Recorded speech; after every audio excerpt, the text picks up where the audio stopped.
kasih rekan Rangga, dan benar sebenarnya Tias masih punya banyak sekali pertanyaan, tapi sepertinya sudah ada mitra 104,6 FM yang tidak sabar untuk bergabung bersama kami. Langsung saja Tias sapa dulu. Halo, selamat pagi. Pagi, Mbak Tias. Oke, Pak Kadek Karyana ya. Kadek Karyana. Iya, langsung Pak Kadek. Selamat pagi Pak Dokter. Iya, selamat pagi Pak. Saya mau sedikit nanya aja nih. Beberapa bulan terakhir ini kan saya ini memegang BPJS kelas 1 lah katanya gitu. Namanya juga kelas 1 gitu. Mandiri gitu. Cuma beberapa bulan terakhir ini kok kita nggak boleh lagi ke RSUD ya, diarahkan ke rumah sakit yang katanya tipe C gitu. Sepertinya iuran BPJS kita naik, tapi kredit rumah sakit kita diturunkan gitu. Itu kebijakan rumah sakit atau siapa gitu, informasi Pak. Bingung juga kita gitu. Di satu sisi iuran BPJS-nya naik 2 kali lipat, tapi kita diarahkan ke rumah sakit yang tipenya lebih rendah dari RSUD gitu. Nah ini seperti apa kebijakan dari internal RSUD atau gimana gitu? Apa kebanyakan pasien sehingga harus mengeluarkan bayarin dulu obat-obatan apa gimana gitu. Jadi kita nggak pahamnya di sana Pak. Oke. Di satu sisi iurannya naik kita 2 kali lipat, tapi diarahkan ke rumah sakit yang tipenya katakanlah lebih rendah daripada RSUD. Iya. Ini seperti apa? Jadi mohon penjelasannya supaya juga nggak bingung gitu. Iya. Kayaknya sebenarnya Biar nggak salah kaprah ya. Kita iurannya menaik tapi diarahkan ke tipe yang lebih rendah. Mungkin itu aja Pak pertanyaan saya. Kurang lebihnya mohon. Terima kasih Pak. Baik, terima kasih untuk Pak Kadek Karyana yang sudah bergabung bersama kami. Di belakang Pak Kadek Karyana sudah ada penelpon yang bergabung bersama kami kembali. Halo, selamat pagi. Oke. Dengan Gusmau. Oke, Pak Gusmau, langsung Pak. Ya, selamat pagi Pak Dokter. Iya Pak, selamat pagi Pak. Ya, selamat pagi. Ya, menyetir itu saja berita ya. Tapi sarannya sudah masuk. Ya, memang betul apa kata-kata saya sudah merasakan sekali. Saya operasi mata, ya, operasi mata ke 89 di bawah dokter Dr. Soeharto. Sebelum dokter itu ide awal saya tidak bisa melihat turun sampai pemeriksaan saya di sana, ya operasi 3 kali gagal. Sekarang ini yang saya sampai berharap sampai sekarang ya. Tapi beberapa dokter dan teman-teman sini suka menuntut dokter itu, tapi biarlah apa-apa. Mudah-mudahan tidak seperti saya yang ada di rumah sakit ini. Saya terus kontrol masih mata. Dokter ini siapa? Sekar Sari, dokter Anong, itu pada saya sampai ke potensi. Itu sejak tahun 2019, 98, 100 terus sampai 2000 gagal sampai ke potensi. Kontrol sekarang terus kontrol baru-baru ini saya digeser, dipindahkan ke Prasada. Ya, sudah itu digeser rujuk balik ke Puskesmas kota, tapi tidak kuat saya tinggal pulang kampung dari Mayong, tinggal saya ini pindah ke Puskesmas yang ada di Seriling, lebih dekat biasanya. Pulang balik Pak Dokter. Kalau dulu saya di rumah sakit umum di sini enjoy banget, santai. Sampai jam 10 sampai malam itu karena obatnya tetap 1. Nah sekarang obatnya 3 dan 4 Pak. Dan kecil-kecil berapa bulan 1 bulan. Kecil-kecil saudara saya ngasih Dr. Wis almarhum. Satu ini beliau tidak ada. Tapi ini saya Pak Dokter pertama. Kedua, saya harapkan pelayanan ini sudah menjadi suatu yang kita sekarang ini ya layanan dulu. Ya, kali BPJS naik, udah makabung dipatahkan. Sekarang ada muncul keberhasilan ini. Apakah ini suatu hal pelayanan yang dulu berbeda pada sekarang ini dengan kenaikan ini? Yang terakhir Pak Dokter, saya harapkan saya mungkinkah akan kembali ke rumah sakit, mudah-mudahan tidak mungkin. Saya lelah di Pak Dokter, lelah tadi jam. Tapi saya tetap semangat untuk mencari obat. Di samping berobat, saya tetap berolahraga. Dan pikiran dalam jaga terus. Ya mudah-mudahan Pak Dokter, dua pimpinan di sini kita tetap harapkan paman tetap berdasarkan dan segala macam penyakit sekarang terus ini atau bingung Pak Dokter.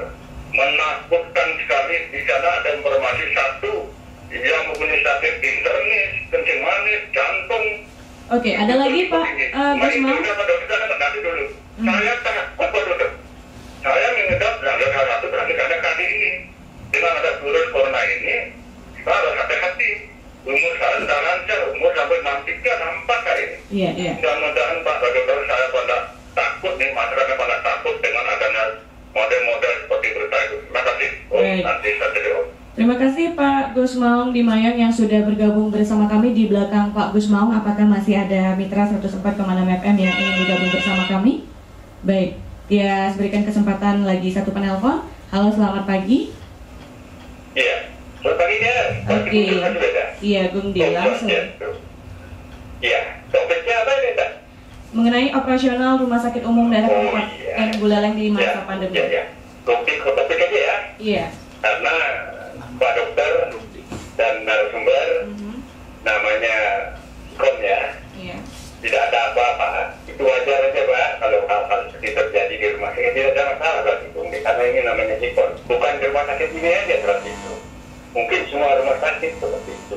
Ya. Iya. Tetapi memang nanti kalau setelah ini misalnya selesai, ya tolong juga pembenahan dan segala macam. Karena kami yakin rumah sakit umum sudah banyak pengalaman dan eksperimen, tentunya akan bisa lebih lagi melayani masyarakat. Itu aja dari Gung De. Terima kasih jawabnya. Om santai om. Baik, terima kasih untuk Gung De yang sudah bergabung bersama kami. Dan ini ada titipan pertanyaan Pak ya, yang sudah dikirimkan via WhatsApp-nya Tias.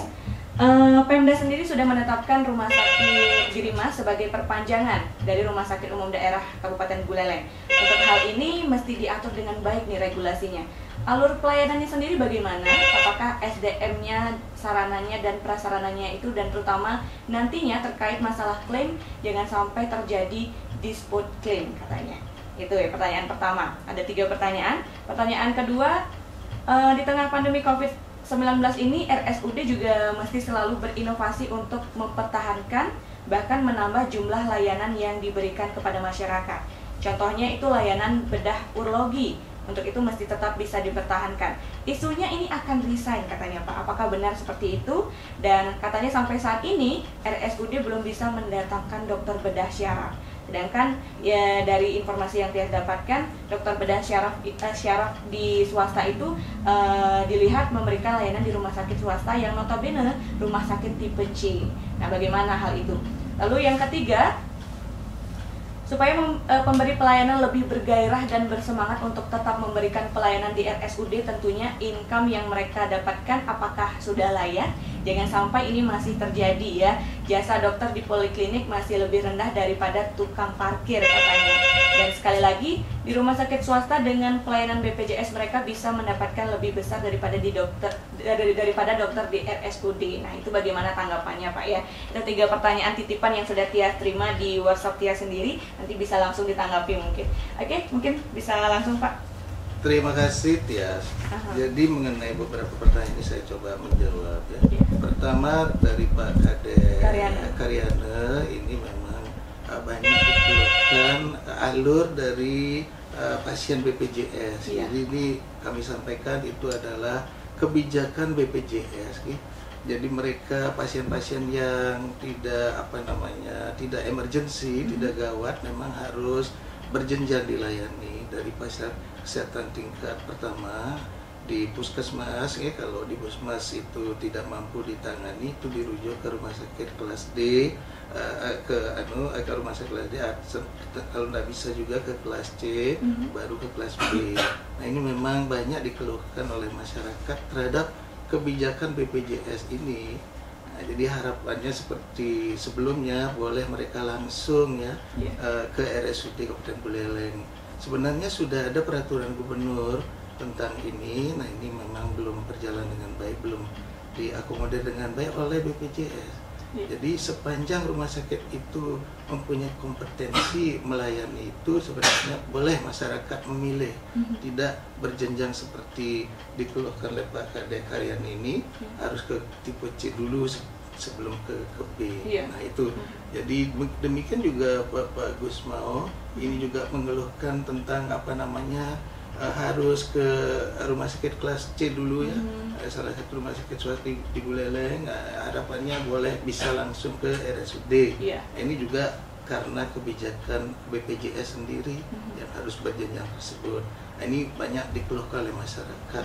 Jadi kami juga sebenarnya RSUD Buleleng keberatan terhadap kebijakan BPJS ini karena apa namanya harus berjenjang tersebut. Padahal mungkin kami karena kami juga terakreditasi paripurna itu sebenarnya masyarakat mendapat kelebihan kalau berobat ke RSUD Buleleng. Iya. Itu pertama. Kemudian harapannya nanti setelah COVID-19 ini mudah-mudahan semuanya kembali ke kondisi normal ya, new normal. Jadi kami walaupun ada kasus COVID ini tetap kami menjaga mutu ya, agar mutu tidak terganggu. Kemudian pertanyaan ketiga dari Pak Gomde, nah ini juga sama nadanya, artinya menyadari bahwa kondisi ini memang berpengaruh terhadap kunjungan maupun pendapatan, dan itu memang kami lakukan pengecekan juga ke rumah sakit daerah lain di Bali, itu sama juga kondisinya. Jadi memang terjadi penurunan kunjungan ke rumah sakit. Tentu banyak faktor penyebabnya, salah satunya ya khawatir kalau ketularan. Itu juga berpengaruh. Kemudian terhadap pertanyaan keempat ya melalui WhatsApp ini, jadi untuk diketahui Rumah Sakit Pratama Girimas ini adalah sebagai ruang perawatan isolasi khusus pasien COVID ya. Nah, ini sesuai dengan kebijakan dari Bapak Bupati yang dikeluarkan melalui surat keputusan beliau. Jadi surat keputusan beliau yang agar tidak bercampur dengan pasien umum lainnya di RSUD. Jadi dikhususkan di sana ada surat keputusan Bupati tentang itu.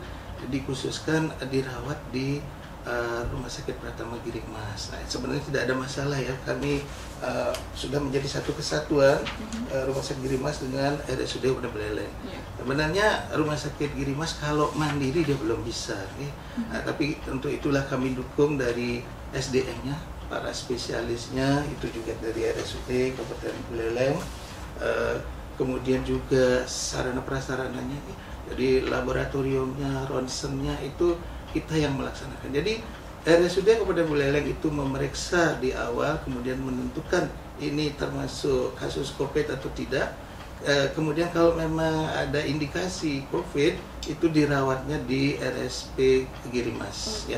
Nah, di sana dirawat, tinggal merawat saja di situ. Tapi menentukan diagnosenya dan memulangkan itu adalah sepenuhnya dari SDM yang ada di RSUD Kabupaten Buleleng. Kemudian bedah urologi. Nah, ini memang ternyata sudah hampir 4 tahun di RSUD Buleleng, dan ini tenaga kontrak nih. Ya, kami dengar mereka mau pindah ke Jakarta nih, bergabung dengan keluarganya di sana. Itu memang hak mereka. Nah, tapi pelayanan terhadap kasus urologi itu tidak terganggu. Kami punya spesialis bedah digestif ya, bedah digestif yang bisa menangani kasus urologi. Kemudian untuk bedah saraf, nah ini memang kami belum memiliki, sedang dalam penjajakan untuk mencari, dan kami merekomendasi kalau salah 2 orang untuk pendidikan spesialis bedah saraf. Memang langka kita dapat, tapi kami sudah terus berusaha agar ada yang bersedia bekerja di RSUD Buleleng. Kemudian tentang insentif ya. Tentang insentif ini sudah kami proses ya.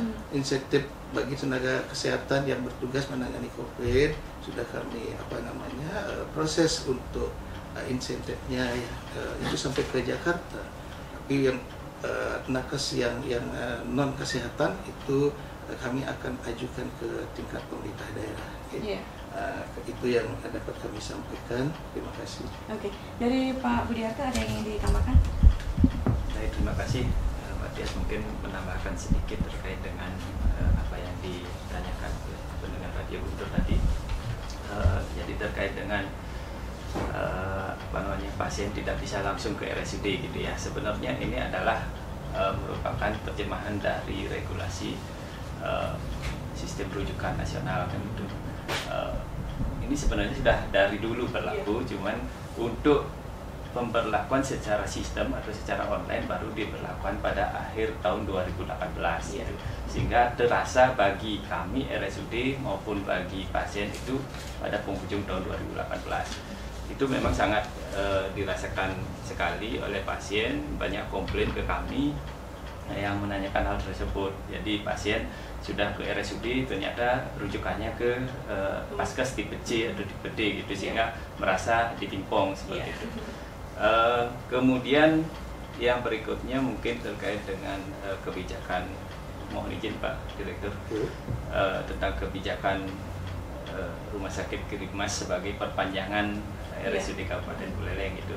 Ini merupakan kebijakan yang menurut kami sangat bagus sekali. Kenapa disampaikan demikian? Karena kalau kita korelasikan dengan kasus-kasus yang sekarang, misalkan DHF gitu ya.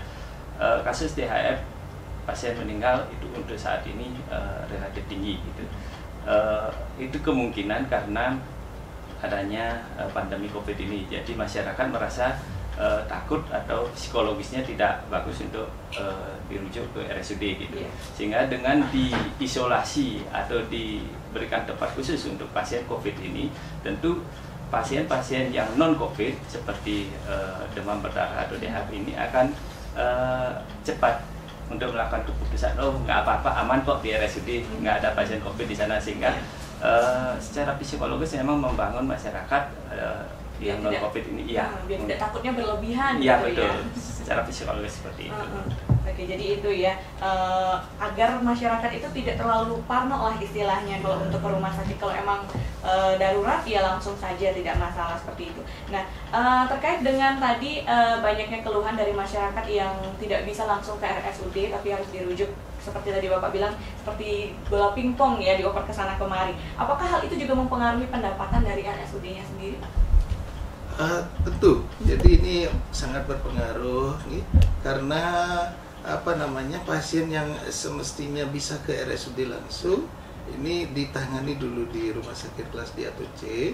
Nah, ini hampir setengah lebih itu sudah diambil dari sana. Jadi yang memang tidak bisa mereka tangani baru dirujuk ke RSUD. Jadi memang itu yang terjadi.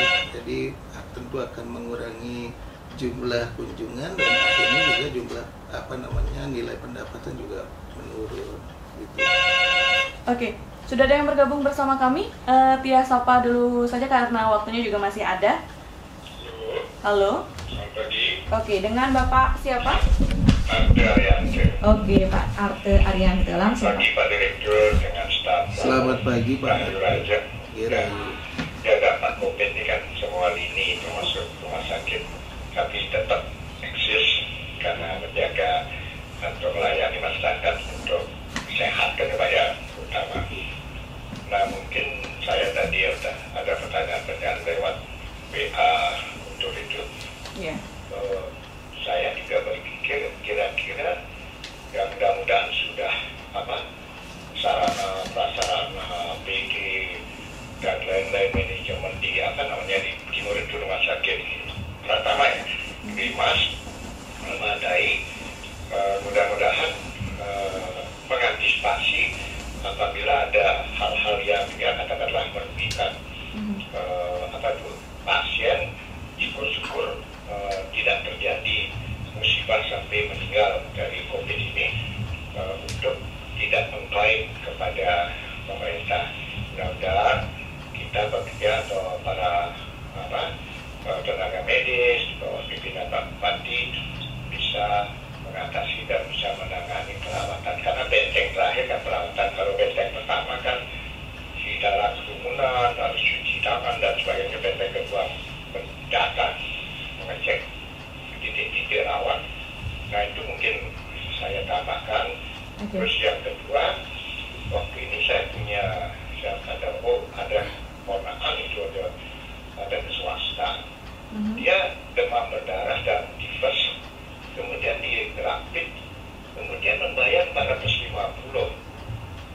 mungkinkah dari Pak Bupati memberitahu, nah memang swasta dia karena dekat, kalau terlambat dia mungkin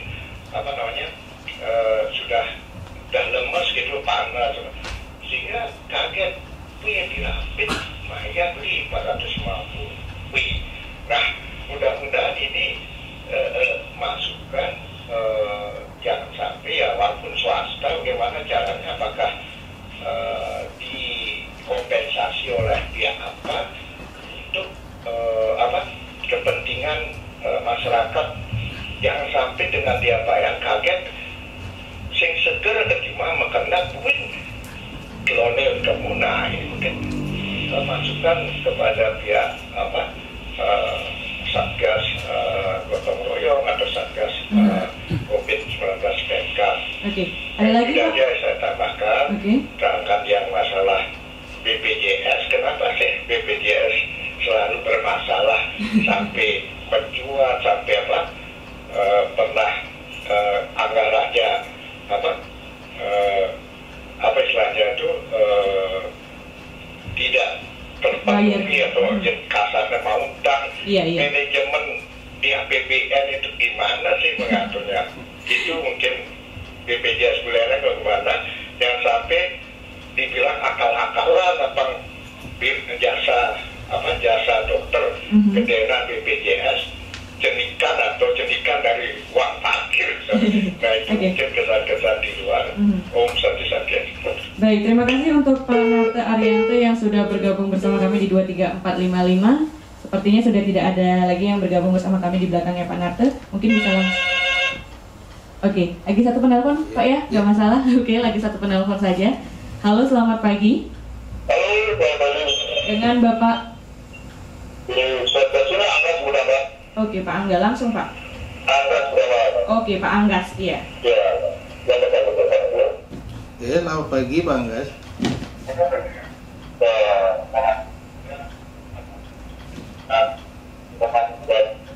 Halo.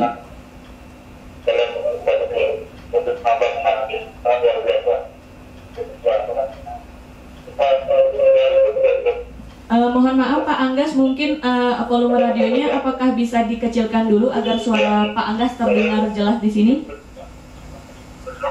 Ya, Halo, iya. Itu bisa dalam video saya. Jadi harus maksimal di sini sudah kalau kita bisa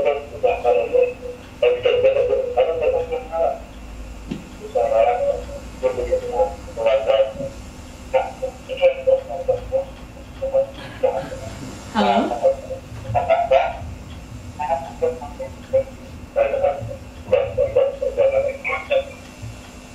Mohon maaf Pak Anggas, suaranya tidak terdengar jelas di studio kami. Ya. Halo. Ya, memang. Ini cuma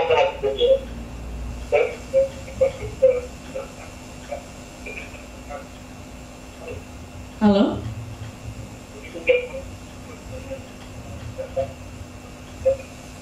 Oke, sepertinya ada sedikit masalah sinyal. Jadi pertanyaannya tidak bisa terdengar jelas di studio kami Pak Anggas. Tapi yang dia tangkap tadi mengenai pelayanan dan juga BPJS ya, kalau tidak salah di pertanyaan keduanya itu. Oke, mungkin kita cukupkan untuk 2 penelpon saja yang sudah bergabung. Mungkin langsung ditanggapi oleh Pak Dirut.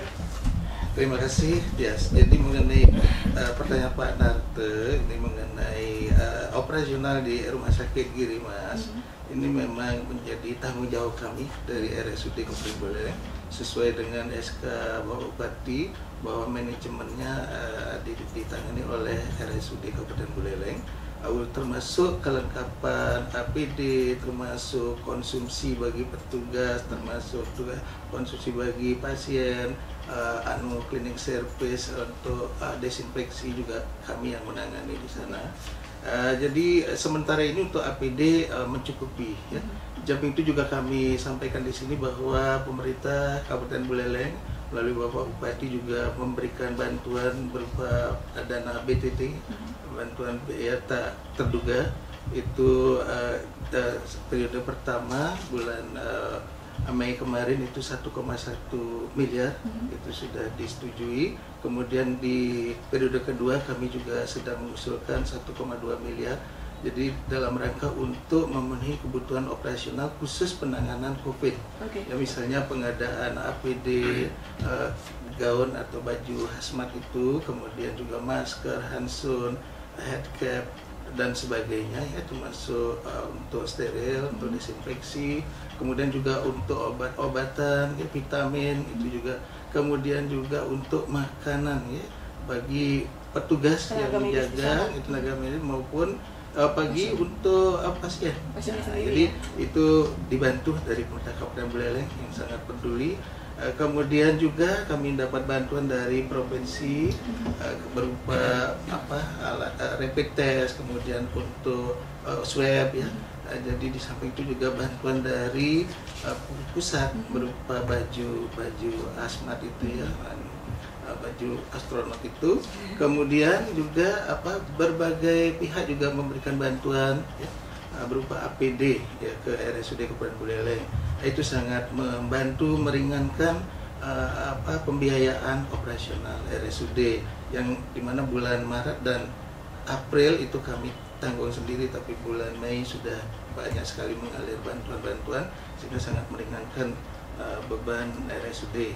Kemudian mengenai rapid di rumah sakit swasta, memang ini istilahnya belum mendapat bantuan dari pemerintah ya.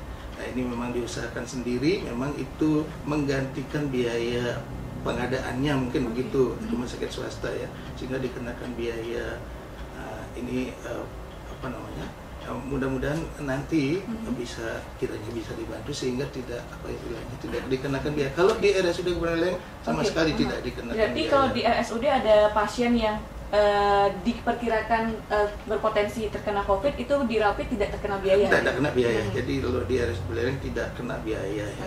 Nah, itu kemudian memang BPJS ini kita harapkan juga berbenah ya, supaya hutang-hutang kami juga lancar dibayar ya, supaya regulasinya juga dirubah ya, dibolehkan masyarakat memilih langsung kemana keinginannya, jadi tidak berjenjang lagi rujukannya. Nah, mungkin itu yang dapat kami sampaikan. Baik, dari Pak Budiarto ada yang ingin ditambahkan? Tidak. Berarti itu ya tadi sudah dijelaskan dari untuk alur pelayanan BPJS ini yang paling banyak emang dikeluhkan itu dari pihak BPJS-nya yang membuat kebijakan, bukan dari pihak RSUD-nya sendiri. Nah, tadi dijelaskan mengenai untuk di Rumah Sakit Pertama Giri Emas itu dari pihak RSUD-nya sendiri yang membantu untuk memenuhi kebutuhan operasional tenaga medis yang menangani pasien COVID, begitu Pak ya. Nah, berarti jika ada hal-hal yang diperlukan, misalnya mereka kekurangan konsumsi, karena kemarin sewaktu ada obrolan spesial di Angkringan Gempol, ada laporan katanya tenaga medis di sana kekurangan air minum, itu dari pihak RSUD-nya yang menyampaikan langsung untuk memenuhi itu atau bagaimana Pak regulasinya? Ya, awalnya ditangani mereka tentang air minum itu, tetapi setelah itu kita koreksi. Jadi sekarang itu snack mereka dapat 3 kali, kemudian makan juga 3 kali, dan setiap snack maupun makan itu kita berikan aqua yang 660 ml. Jadi kalau sehari mereka akan dapat 6 botol aqua 660 ml atau 3.600 ml ya, itu sudah melebihi dari kebutuhan air untuk seseorang sehari, yaitu 2.500 ml. Jadi sudah melebihi dari kebutuhan. Jadi sudah terpenuhi semua kebutuhannya ya. Jadi tidak ada tuh kekurangan konsumsi bagi tenaga medis maupun pasien di sana gitu ya. Jangan sampai nanti pasien yang ke sana niat hatinya sehat malah jadi tambah sakit gitu Pak. Oke, untuk sebelum Tias akhiri mungkin ada closing statement yang ingin Bapak sampaikan? Iya, jadi terima kasih. Jadi penyakit coronavirus disease ini ya, ini sebenarnya oleh virus dan dapat dicegah. Nah, itu yang perlu dipahami. Jadi ini tinggal sekarang melaksanakan protokol kesehatan yang baik.